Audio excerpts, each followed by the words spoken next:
We are doing some gel testing today. I've got a shot up block. Don't focus too much on that, guys. It's not about the gel today. It's more about the armor. We've got one shot through this, but this is a 3A panel. We are going to be shooting this at distance with this, the CMMG Dissent. This is the 5.56 chambered variant of it. This is a 6.5-inch barrel.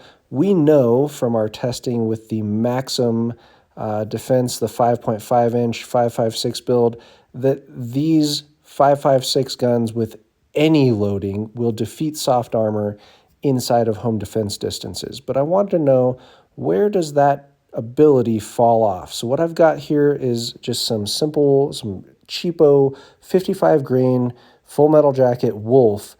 We're shooting this block at 100 yards. Let's see if it gets through the armor at 100 yards, and let's see if we are actually getting to FBI minimum penetration value there.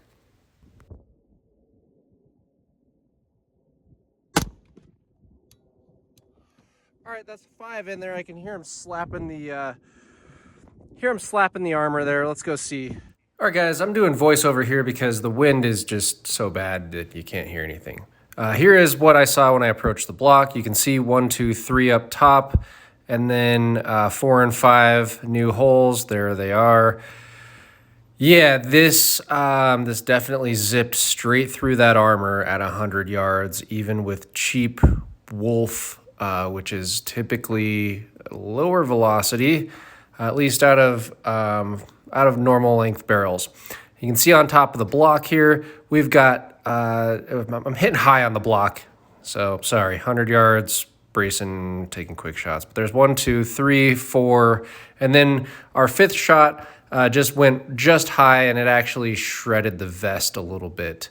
So what's this tell us? This tells us that 5.56 cheap loads are still punching soft armor. That's a 3A panel, punching it easily at 100 yards.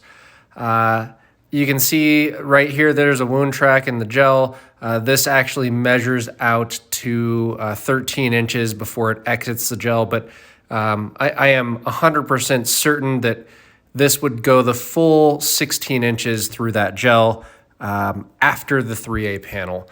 And this is Wolf 55 grain full metal jacket here. So setting that test up again, and I am running this with some soft point ammo to see if we get the same penetration through this armor with a soft point load. So let's take a look at that. All right, guys. Magic's not in watching me shoot. We'll go see the gel afterward. That's where the magic is. Okay, so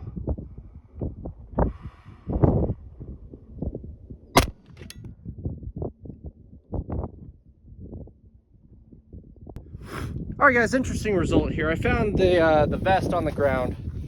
Now, the way that we had this set up, I'll just set it back up for you, is we had that, let's see, this corner right here was on the corner of the block. We had that on there. This is the hit that I made, okay?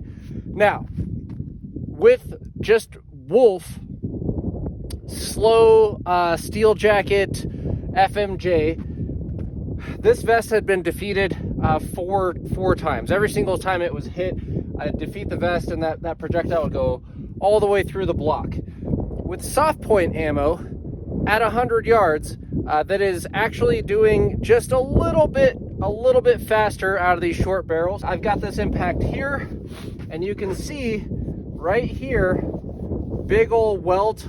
That's usually because the vest actually worked, and then we can see here plastic is all marred up, and there's a puncture hole right there. I'll show you up close. There is that puncture mark, and there is no penetration. Now I've got a new section of panel set up over that block, and we're taking some shots at 50 yards. Let's see if the 50-yard change makes a difference. And another good hit. The way that it's just jumping, it looks like these are zipping right through at 50 yards. But let's go see. All right, so we've got 2 more shots on this block at 50 yards. It's the one actually right below that, but one dead center in the gel, and those definitely did zip right through. So you can see that that's our centered shot here. I'll find that hole on the back of the panel here, and you can see on the back of the panel, just a clean exit. So no mushrooming of that projectile in the panel at all. That guy right there, I can actually feel that's the first projectile that was stopped at 100 yards. Right below it, though, there you go. I can feel that. That is a clean hole straight through. I guess there's a little bit of fibers tearing out there. But now we can see, okay, so there's one where we hit in this towards the center. And bam, big wound track there. You can see cutting through, kind of spiraling through the block there. This one goes all of the way through the block, so it's tumbling here, it's tumbling a lot through here, and then it slows down and it stabilizes right there, but you can still see there's a little trail that goes all the way out the back of the block, so more than 16 inches of penetration after a 3A panel. And then we've got this one here, which is doing similar things, but this one did mushroom a little bit in the vest, so I think that slowed it down enough where it stopped in the block. It also hit the table and cracked the table, so there's a little bit of deformation there. You can see that little mushrooming from the vest there. Still defeated it and did more than FBI minimum, right? That was about 13, 14 inches of penetration before it smacked the table. So guys, what does this tell us? This tells us that a 6.5-inch AR with the cheapest ammo out there will still punch armor at any distance that you would really be using a PDW, right? Maybe not 100% at 100 yards, but 100% at 50 yards. And the cheap full metal jacket ammo does punch it at 100 yards. So you guys have asked me what caliber, what chambering I would want a cheek pistol in if I was not going to use 22 LR. Well, if I'm not going to use 22, then I want added capabilities. And as you saw in the video, well, the range shows that I do have added capabilities with this over any of the CP33 or any of the centerfire pistol variants of that gun that I've used before. Not just the armor capabilities, but think about this. If I was using the MP5 cheek pistol in that video, would I have had the precision to put those shots in a 6x6 inch square at 100 yards? No, guys, the answer is no. So this, even in this 6.5 inch barrel, 5.56, even in the cheapest loads, it's going to zip through soft armor at 100 yards. It is going to give me headshot capability with pretty significant, ease, off any brace position, well beyond that 100-yard range. And I'm not going to have to calculate dope. I'm not going to have to calculate drop. I'm just going to put the dot on the face, and I'm going to get a hit somewhere in there, right? 6x6 inch square inside of 100 yards, easy day. So yeah, guys, we may not be getting big boy rifle wounding out of this gun. We may not be getting the cavitation stretch wounding out of 5.56 in a 6.5 inch barrel. Guess what, guys? I don't care. It doesn't matter. It doesn't factor at all into this. What I have here is an extremely precise, longer range, more reliable, armor-piercing 22 or CP33 that is the same weight and exactly the same size as all of the centerfire pistol variants or the PCC, like the micro PCC variants of this gun.